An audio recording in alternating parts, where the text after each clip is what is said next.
సమాజ నిర్మాణంలో ప్రతి వర్గానికి సమాన ప్రాధాన్యత కల్పించాలనే లక్ష్యంతో కూటమి ప్రభుత్వం పనిచేస్తుందని జనసేన పార్టీ కాకినాడ జిల్లా అధ్యక్షుడు డీసీసీబీ చైర్మన్ తుమ్మల రామస్వామి బాబు పేర్కొన్నారు. పెద్దాపురం తెలుగు అభ్యుదయ కాపు సంక్షేమ సంఘం భవనంలో నిర్వహించిన పెద్దాపురం పట్టణ విశ్వబ్రాహ్మణ పెద్దాపురం కామాక్షి స్వర్ణకారుల సంఘం నూతన కమిటీ ప్రమాణ స్వీకార మహోత్సవంలో కాకినాడ జిల్లా జనసేన పార్టీ అధ్యక్షుడు డీసీసీబీ చైర్మన్ తుమ్మల రామస్వామి బాబు ముఖ్య అతిథిగా పాల్గొన్నారు. Guinness book of world record గ్రహీత తలాబత్తుల సాయి అధ్యక్షతన జరిగిన సమావేశంలో డీసీసీబీ చైర్మన్ తుమ్మల రామస్వామిబాబు మాట్లాడుతూ స్వర్ణకారులు సాంప్రదాయ కళలను వృత్తులను కొనసాగిస్తూ సమాజానికి విశేష సేవలు అందిస్తున్నారని కొనియాడారు.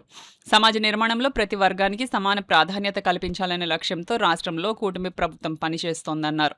ముఖ్యంగా వృత్తి ఆధారిత కులాలు, చేతి వృత్తులపై ఆధారపడిన కుటుంబాల ఆర్థిక అభివృద్ధికి ప్రత్యేక ప్రాధాన్యత ఇస్తున్నామని పేర్కొన్నారు. సంఘం నూతన అధ్యక్షులు దేవాదల బుచ్చిలింగంతో పాటు నూతన కమిటీ సభ్యులను ప్రమాణ స్వీకారం చేయించి వారికి శాలువాలతో అభినందించి తుమ్మల రామస్వామి బాబు సంఘ అభివృద్ధికి తన వంతు సహకారం అందిస్తానని తెలిపారు. ఈ కార్యక్రమంలో తెలుగుదేశం పార్టీ ఆంధ్రప్రదేశ్ రాష్ట్ర కార్యనిర్వాహక కార్యదర్శి రాజా సూరిబాబు రాజు, పెద్దాపురం పట్టణ జనసేన పార్టీ అధ్యక్షులు పాలమార శెట్టి సత్యబాబు, మాజీ కౌన్సిలర్ ఓబులశెట్టి గున్ని, పేదిరెడ్డి రామకృష్ణ, కాకినాడ జిల్లా స్వర్ణకార సంఘం అధ్యక్షులు గోల్తి నాగేష్, లంకా శ్రీనివాసాచార్యులు తదితరులు పాల్గొని నూతన కమిటీ సభ్యులకు శుభాకాంక్షలు తెలియజేశారు.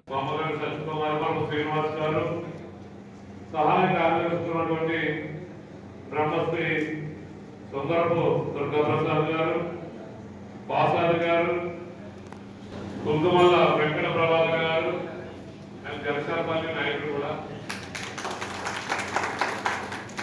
వీరందరికీ కూడా పెద్దలు గౌరవ మాది పెద్దాపురం పట్టణంలో అన్ని కులాల వారికి, అన్ని మతాల వారికి చేదోడుగా చుట్టూ ప్రతి ఒక్కరి కూడా తన సొంత ప్రారంభం చేసేటువంటి పెద్దలు గౌరవ సూరిబాబు రాజు గారి ఆధ్వర్యంలో ఈరోజు నూతనంగా ప్రమాణ స్వీకారం చేస్తున్నటువంటి ఈ కార్యవర్గం మరి మీరు అంతా చెప్పినట్టు పెద్దలు అమలాపురం చేశారు. వారు చెప్పినట్టు ఒక పక్క బంగారం రేటు రోజు రోజుకి పెరిగిపోవడం,